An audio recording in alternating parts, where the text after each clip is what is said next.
It's a cold January night in 1961, and you're one of 3 nuclear personnel manning the SL-1 nuclear reactor in Idaho Falls.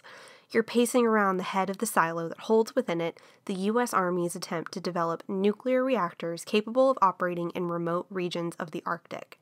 Suddenly, the massive energy inside the reactor is released in the form of intense heat. Within 4 milliseconds, the U.S. has now suffered its first and only fatal nuclear accident. I think I know where this is going. Oh, it's a disaster. I'm so intrigued. Just wait, it gets worse. We are just the masters of disasters, aren't we? Calamity Janes. Welcome to Calamity Jane's podcast, a podcast where 2 anything but plain Janes gab about disasters. I'm Bailey. I'm Madison, and this week we're going to be hearing about the Idaho Falls nuclear disaster. I'm so intrigued. Good, you should be. It's one that a lot of people don't really know about. I love a good nuclear disaster. They're petrifying. Never heard of it. Perfect. I mean, I feel like Chernobyl and 3 Mile Island and all those big boys get all the attention. And steal the limelight. Exactly. We got to go back to horrifying basics. Terrifying. Absolutely terrifying. Perfect. All right. Shall we? We shall. Okay. So, how did we get here? So as tensions with the Soviet Union grew in the late 50s, the 3 branches of the U.S. military were in a race to prove utility and priority.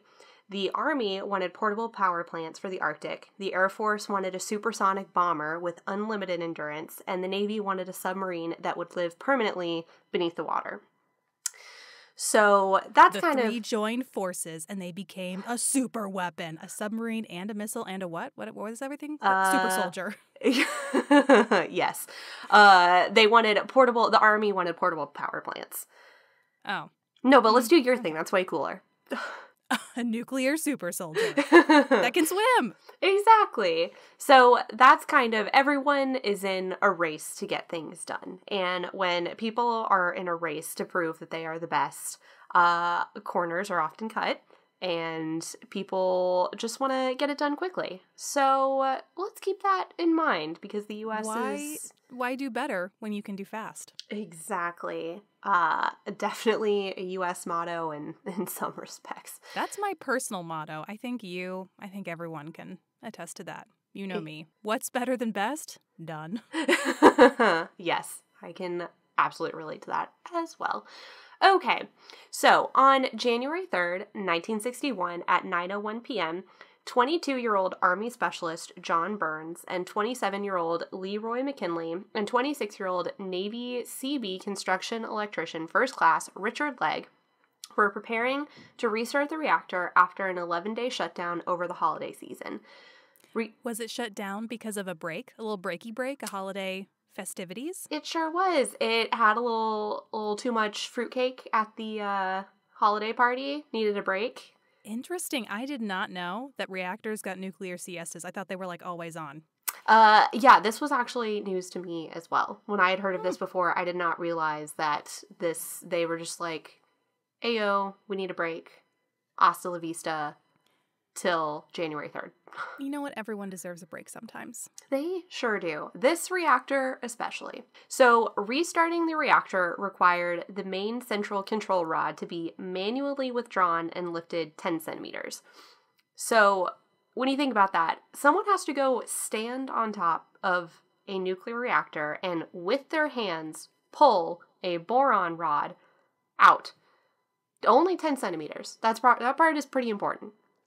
I wonder how heavy it is. I wonder if there's like a requirement for physical shape you have to be in. Do you lift, bro? Yeah, that's what the reactor said every single time someone walked in. So someone really had to go in there and manually stand above it? How did they shield them from like the open hole of radiation below their feet? Don't forget, it's 1961, Bailey. No one cared. Oh. I did forget that, yes. No one cared until 1962. Yes, exactly. No one cared about anything until 1962. 1962 is when the whole world changed. Yeah, and also keep in mind, whenever I'd heard the story before, I heard that there were these 3 specialists in the Army who were manning this nuclear reactor. And when I was doing the research, I was like, the oldest one was 27 and the youngest one was 22. I wouldn't put a 27 or a 22-year-old version of me in charge of anything, let alone a potential nuclear bomb. Exactly. So, I mean, I'm sure they went through lots of training. Still don't want them. It seems like they were given the short end of the stick. So. Or boron rod. Okay. So it had to be manually withdrawn and lifted 10 centimeters. Very specific number. And as with most things nuclear, very small margin of error. So Burns You'd think they'd make it less error prone, but maybe that's just me. Maybe I don't see the bigger picture, but, it seems like it's in your average game of Monopoly, you know what I mean? Like, if we're going for precision, you'd think that we'd, enable that. You're not wrong. 1962. It happens in 1962. In 1962, the whole world drastically improved. Yep. Okay, so Burns and Legg stood atop the reactor while McKinley paced above the reactor at the top of the silo. Was the pacing part of the job description? Probably. Back and forth. It's like 2 people are required to do the sciencey stuff, and one of you is paid to be nervous. You walk there. Just... Exactly. You generate your own energy at top to offset whatever's happening at the bottom. And the worst. Sounds highly scientific to me. Check. Exactly. So, Burns then lifted the rod 67 centimeters. So, reminder, supposed to lift it 10 centimeters, lifted 67. Too much. Too much. Prompting SL1 to go critical in 4 milliseconds. Ooh, so let's talk about what critical means. Oh, yeah. So that basically means that the heat generated by the power excursion caused the fuel inside the core to explosively vaporize instantly. Sounds violent. Sounds very unpleasant at best. Violent at worst. That you are so right. That astrophysics degree and all those chem classes are really paying off right now. For the record, never took a chem class. I hate chemistry. Did you really never take chem classes? Never in college. Nope. Oh. Huh. Lucky. God, I hated chem. Okay. Yeah, same. That's why I didn't take it. Well, not all of us got lucky like that. Some of us had to take Chem 1, Chem 2, and OChem. Okay, an endless list of physics classes. Turns out, not all that much better. That's true. I also hated physics. Okay, so the extreme pressure blasted water upward and struck the top of the reactor with a pressure of 10,000 pounds per square inch. These men died, didn't they? They didn't make it. I mean, do you want me to spoil it for you? I'm just, sorry, no spoilers, but I'm just envisioning what that kind of catastrophe looks like. Yeah, I mean, I don't think that's survivable. Fair point. No, you would be correct. As a good rule of thumb, anything acutely radioactive like this, most likely I would not make a bet that anyone would survive. Good point. I will keep that in mind next time I place my bet in Vegas. Yes, exactly. I know, you and those radioactive roulette tables. Yeah. Can't keep me away from them. Exactly. So just to give you an idea, so that was 10,000 pounds per square inch. The entire reactor vessel from this force was propelled upward at 27 feet per second. Okay. Yeah. Okay. So the entire room was sprayed with radioactive debris from this explosive vaporizing action. The explosion... Oh, go ahead. It's like hot, molten, radioactive waste, right? Yeah. Nothing about this is solid anymore. It's gas. It's blobs of ooze. Oh. Yeah, that's kind of the thing that I think fascinated me so much about this is when you think of like Chernobyl and other horrific nuclear disasters, it's like nuclear fallout sort of thing. It's like this invisible enemy that you're very aware is so damaging, but this is like not so invisible. Right. It is in person and in charge. Yeah, exactly. For now, that's the thing, because it's like you also have to contain it. Because then it will become an invisible killer. 100%. So the explosion of water and steam knocked McKinley and Burns to the floor so just a reminder, so Burns and Legg were standing on top of the reactor and McKinley was doing his job pacing at the top. Right. So okay. It knocked McKinley, the pacer, and Burns to the floor while Legg was impaled from his groin to his shoulder and pinned to the ceiling with the boron rod. Oh, no. Yeah, it is just as horrifying as you would think. Yeah. Even more so. Honestly, more so. Yeah. Okay. So the explosion triggered an automatic alarm, and soon firefighters arrived on the scene. So as they approached the silo, their detectors registered dangerous levels of radiation, so they soon retreated. Not surprising there.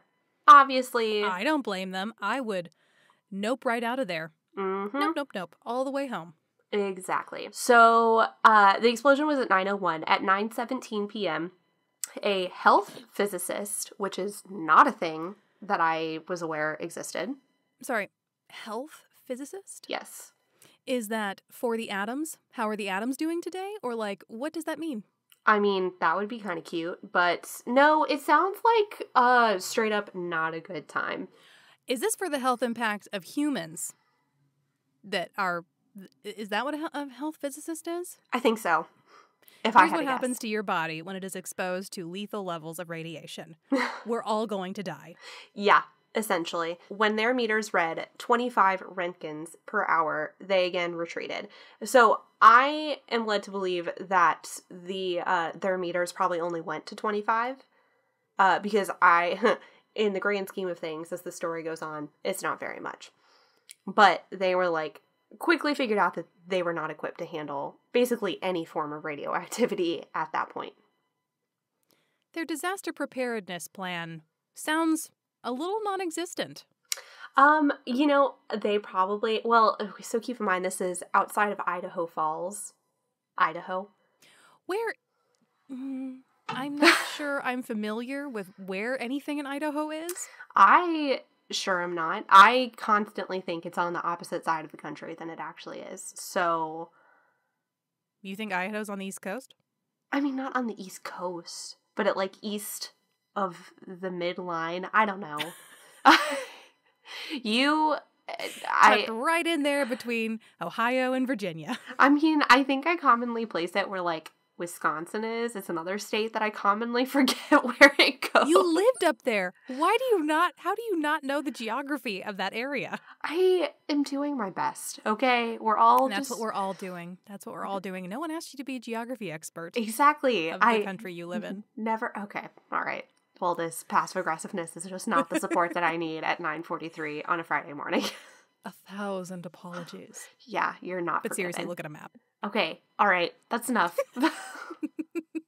It's not the sisterly support I'm looking for.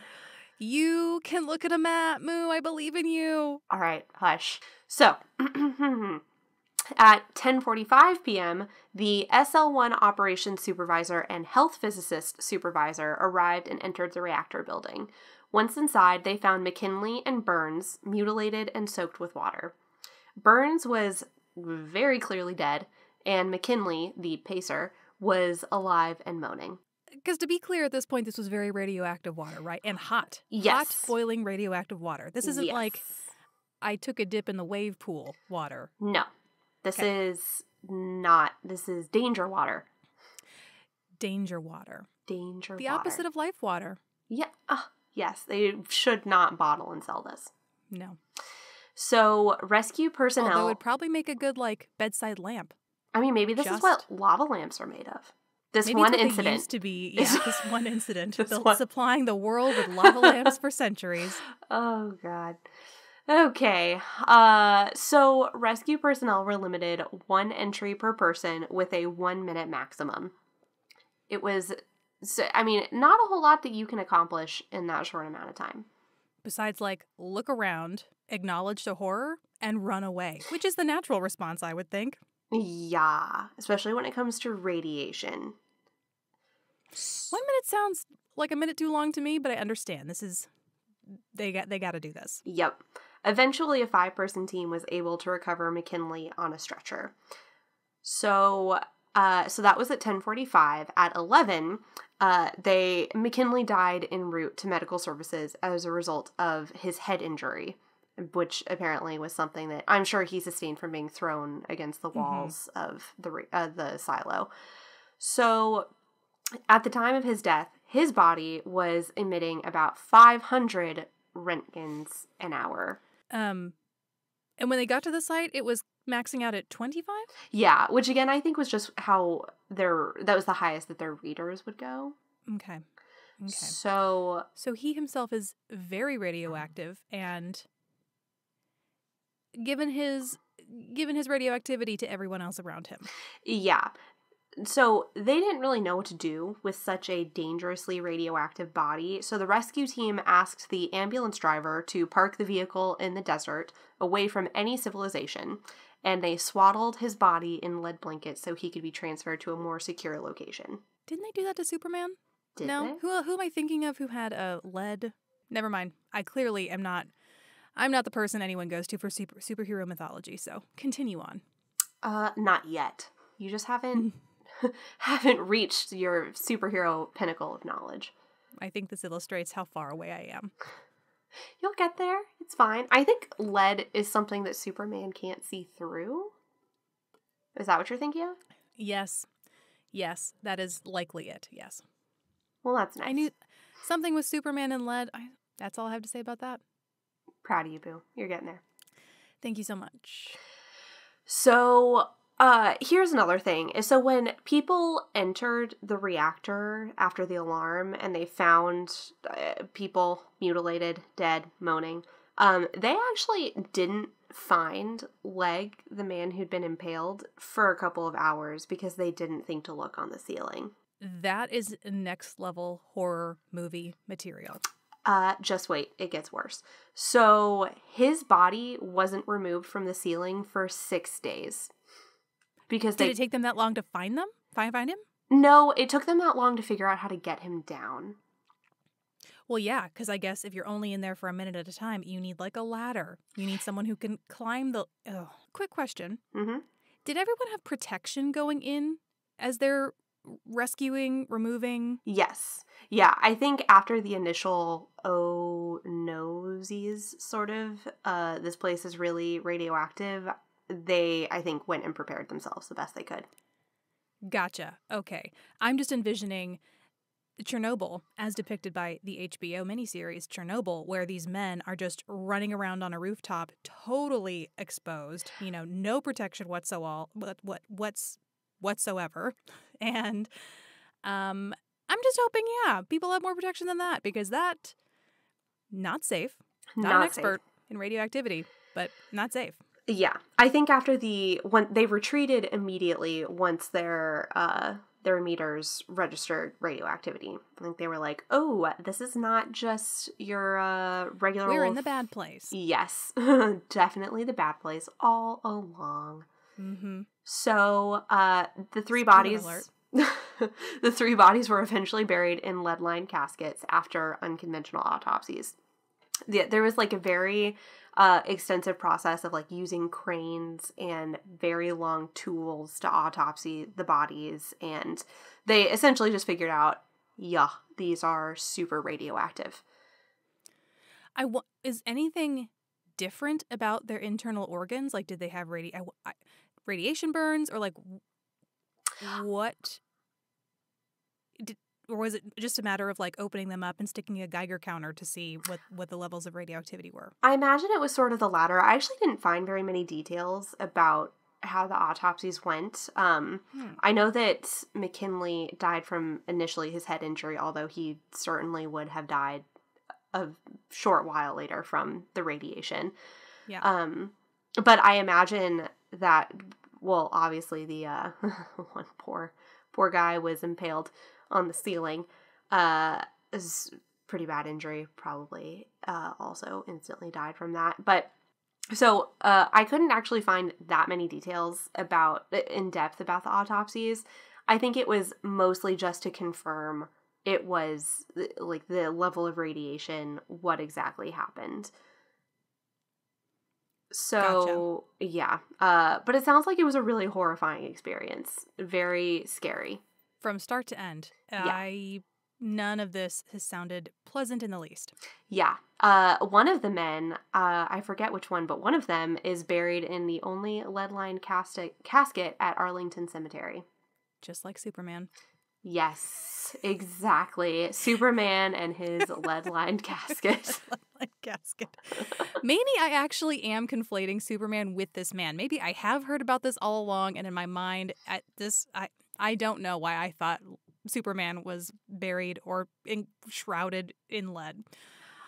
Hey, maybe I'm wrong. Maybe you're right. Maybe you've been right this entire time. I mean, Yeah. I just watched... I'm sure someone will tell us. I just watched Snyder's Cut Justice League. I mean, you did too. And I don't remember him being buried in a lead-lined casket, but... No, not at all. Not at all. It's fine. We'll just run with it. Yeah. Okay. So, here we'll get into... I originally wanted to do this disaster under a sort of environmental subset. Yeah, because we're talking about the immediate impact to these three men and the first responders who were critical in helping them. But normally, in a lot of these disasters, there is then a cloud of radioactivity that travels and impacts many other people, communities outside of where it initially happened. Exactly. So, and probably did happen, but the government, No. surprise, surprise, doesn't really want you to know that.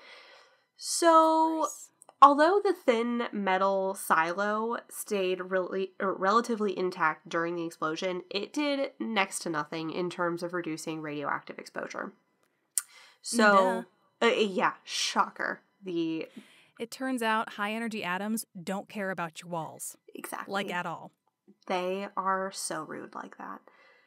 So, sagebrush in the area was sampled on a daily basis until the contamination became too high to read using standard methods. AKA any methods. We have military-grade measurement tools, and no one can measure them. The end. Yeah. We're all doomed. It's because it seems like this is a sort of farming community. It's a desert. It's pretty sparse, but there are farms in the area. So they took milk samples within 2 weeks following the explosion, and those samples showed radioactivity greater than 3 standard deviations above background levels. In the cow milk? Yeah. Those poor cows. Yeah. The poor people drinking the milk from those cows. Yeah, and from what I could tell, no one was notified. I'm sorry. What? Yeah. Do what? Yeah, it doesn't sound like anyone in the area was given a heads up like, hey, Heidi Ho, your milk will probably glow green if you turn the lights out. That's a lie. It probably wouldn't glow green, but it definitely wasn't good for anyone. So someone knocks, knock on your door, gonna need a milk sample from you, and you give it over to them, and you say, what for, stranger? And they're just like, nothing, don't drink this. Bye-bye. Yeah. I mean, I imagine it went exactly like that. Ugh. Yeah. So the Atomic Energy Commission regularly sampled jackrabbit thyroids for iodine-131 before the accident. These levels were typically 100 picocuries per gram. After the incident, the levels were as high as 750,000 picocuries per gram at the SL1 site. Okay. Yeah. That seems like a bit much. Were there any other, like, physical side effects? Like jackrabbits dropping dead? Full of tumors? What? Like... Likely. I found from the Environmental Defense Institute a really helpful publication that it basically outlines the consequences of SL1, and admittedly a lot of it went over my head because it has been quite a while since I got any sort of radiation teaching in college. Training. Your training isn't up to date on how to handle ultra high levels of radiation in your day-to-day life? Yes, exactly. Shame on you. Shame on you. No, I'm sorry. I should have found like an online nuclear physics for beginners class before I did this episode or something. Yeah, the poor jackrabbits and their inevitable thyroid cancer. So the Atomic Energy Commission also claimed that radioactive iodine-131 was primarily released. So they're basically saying that's like the only thing that was released. That's this. Who is they, and do we believe them? They is the Atomic Energy Commission, and no. 100% not, because reminder, it is 1961 and we are heavily invested in nuclear energy and we don't want to acknowledge that we're not very good at it right now. Because it had yet to be 1962 where the world changed. Yes, exactly. So this publication I found from the Environmental Defense Institute provides evidence that cesium-137 would have also been released and would have been very easy to monitor. So the Atomic Energy Commission is doing a little bit of damage control. And in another devastating bit of information, a building with offices adjacent to the reactor was used for decades after the disaster and was only deemed too radioactive to remediate after a CERCLA investigation in 1995. That's excuse me? 34 years after this accident. How many people worked there? What? I am not sure, but yeah, they were working in these offices adjacent to the reactor for 34 years, and it was too radioactive to remediate. But not until 1990, what, 3, you said? 95. Oh, the year you were born. Yeah. What an exciting year. What an exciting year. Yeah, so that's kind of devastating. Definitely not the first time anything like that has happened, but still a big old bummer. A big old bummer. Were there any, I guess if we're not acknowledging the impacts, do we acknowledge the additional safety precautions that were needed in future reactors, nuclear sites? Well, so there's definitely some fallout from this. But bumped. Yes, exactly. So this definitely put a big old damper on the whole nuclear energy. Yeah. The Army was like, okay, we bow out. We're clearly not doing a great job here. One of the other branches of the military also was like, okay, we will also, we'll also not pursue this. It essentially put an end to the military trying to use nuclear reactors in this way. Did I forget this? Did we cover what this reactor was used for? Was it used for domestic energy production or was it military only? It was just for military. The Army was trying to figure out a way to put portable nuclear energy in the Arctic as a first line of defense against the Soviets. Oh, not at all what I was expecting. Not surprising, but okay. Yes. Basically, every branch of the military was like, how do we fight the Soviets with nuclear energy that we have no idea how to use? Yes. All over the world. Yeah. If we just make the entire world radioactive, then we don't have to worry about it.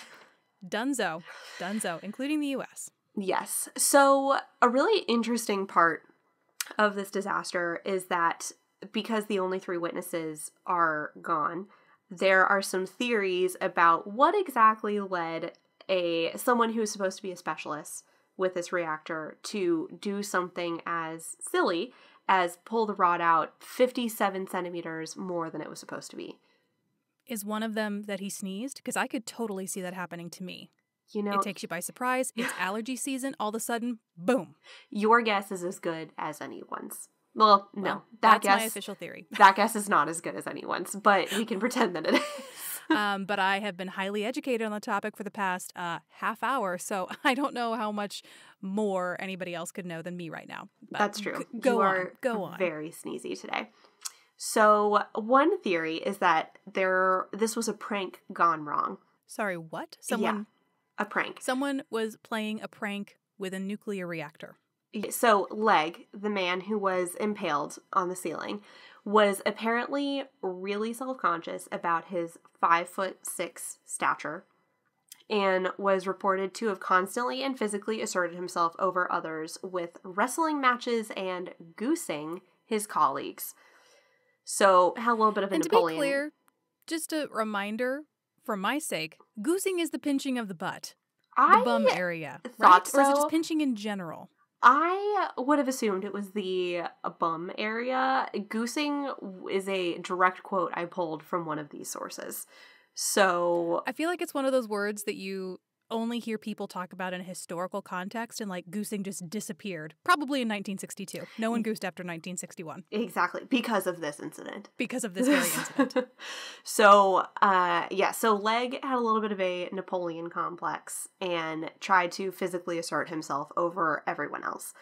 So people were wondering, could Legg have seen an opportunity for a prank when Burns was hunched over the control rod, causing Burns to yank the rod so much further out? I don't really think that happened, but it's something that people talked about. They seem like knowledgeable enough to know how dangerous that would be. Exactly. I kind of think I just don't. I mean, like, I understand why people think that might have happened, but I just don't think it did. Then again, I mean, like I said, I would never let a 22 and 27-year-old version of myself handle anything of this magnitude. Mm-hmm. Yeah, I agree. So, and also, it's possible that these men didn't totally appreciate the magnitude of what they were working with, and I'll get to that in a second. So here's another theory, which I'll mention it just because it was a big part of what people were talking about. It's another thing I don't think we should really give any credit to, but it is one of the theories that was brought up during official investigations, was a murder-suicide. Oh.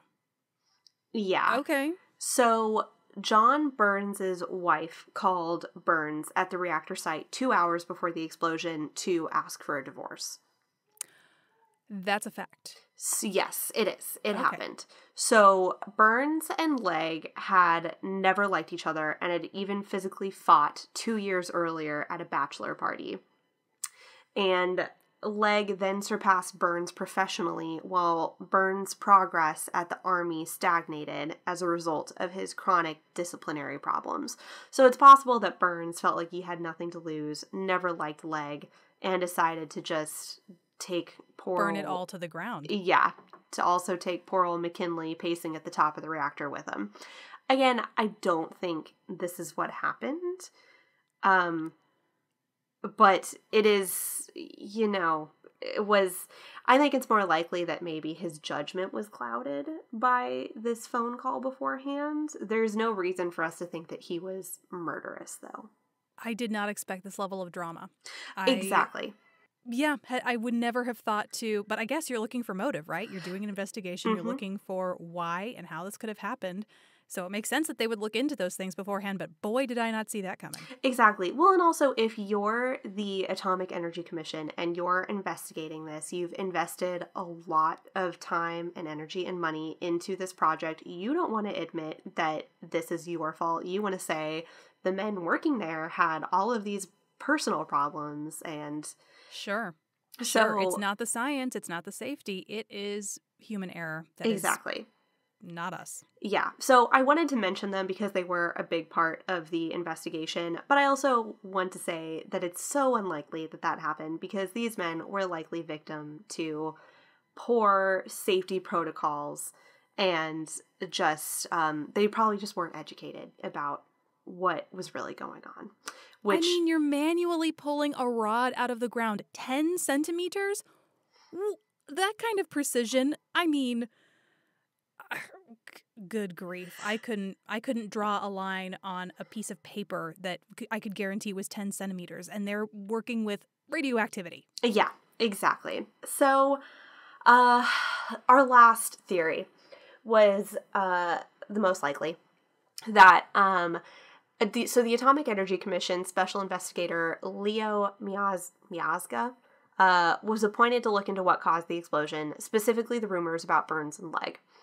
So there was, again, no evidence to support the idea that it was some sort of murder-suicide, but his investigation did show that even the most experienced workers at the SL-1 program knew that yanking the central control rod straight up would cause the reactor to go fatally and explosively supercritical.